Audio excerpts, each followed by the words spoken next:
Aperture Priority, or Aperture Value as it's also known, is one of the most versatile of the semi-auto modes on your DSLR camera. It's brilliant, I use it all the time. I thought it would be a good idea to come down to Bournemouth, go on the seafront, in the sunshine, beach huts, great place to demonstrate it. Best laid plans of mice and men, pouring with rain on the day of the shoot. Luckily, I have a mate in Bournemouth who's got one of the biggest shops you ever did see, and it's full of really shiny things that we can use to photograph.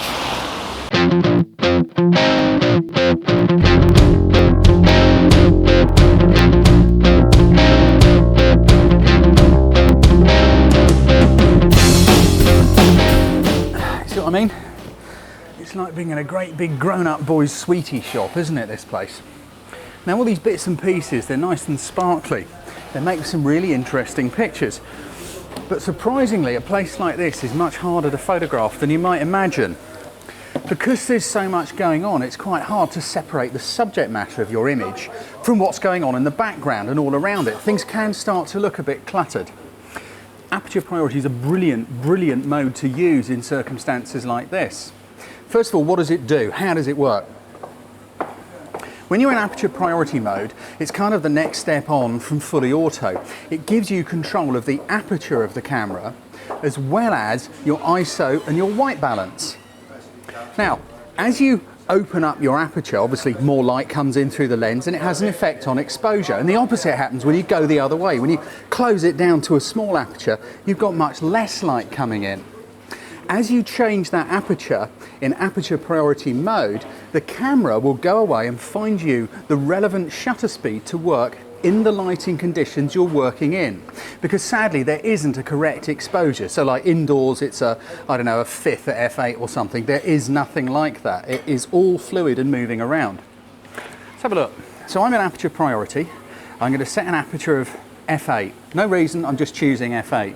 Now, if I point the camera over there, I'm getting 1/8 of a second at f8 because it's not very bright in here. In a way, it's quite good we had to come in out of the rain because we can see the changing shutter speeds much more accurately. 1/8 of a second at f8 pointing over there. If I point it at the skylight above Jane and her camera, it shoots straight up to a 45th of a second. So the aperture isn't changing, but the camera is changing the shutter speed to work with the aperture that I've chosen. The question that's probably burning in all your minds is, why would I want to change the aperture if the camera is going to mess about and find shutter speeds to work with it? Let's go and have a look and I'll show you. Now, remember what I said about these exciting but cluttered environments? It's very easy to lose your subject into the background. So you've got to be very careful and selective as you select it. I'm going to use this bike here because it's a real wide machine. It's a true fat man's motorcycle and I love it. This front tyre, it's about the size of the rear tyre of a Ferrari. It's tremendously, it has a great presence sort of going on there. The shot I want to use is the dramatic power of the front end of the bike, running back through the length of it. And then up on the stand there, we've got this beautiful old retro bike, which incidentally, Mark and his team here built for Formula One racing driver Jackie Stewart's son, Paul Stewart. He's the man who owns it. Cool, eh? Let's get our shot set up. I'm using a wide angle lens for this one. So this is about Aperture Priority and a wide angle lens. Now, a wide angle lens is a very wide field of view. There's lots going on, particularly tricky to isolate things.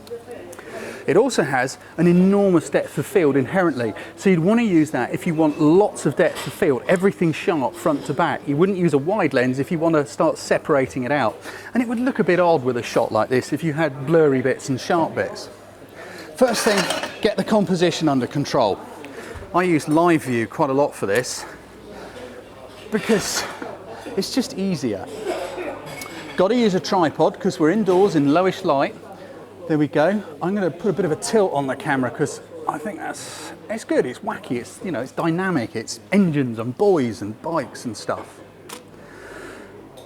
Next step, set up the exposure, set up what we want. Aperture Priority, I'm going to choose f16 because it's a very small aperture. It's not the extreme aperture, this lens goes to f22, but I'm going to use f16 because it's going to be not quite at the extreme of the lens, so we'll get the best quality we can, but it's going to be maximum depth of field. So, Aperture Priority, we set f16. The camera is dealing with the exposure. That has set a 1 second exposure. There's going to be 2 clicks. Click as it opens, 1 second later, click as it closes. Got to use a tripod. Any movement, you've got a blurred picture. For that reason, I'm going to use self-timer to trigger it, because I don't want to be touching the camera at the crucial moment. Focus, I'm going to focus on this fork stanchion down here. Because the depth of field is so extreme, it will still be sharp all the way through. Just get that focus set up like that, self-timer, everything's ready to race, and just go for it. You just press the button, come back from the camera and don't touch it. There we go. Here we go, there's our shot. Brilliant, isn't it? We've controlled depth of field and what we want, and the camera has dealt with the exposure.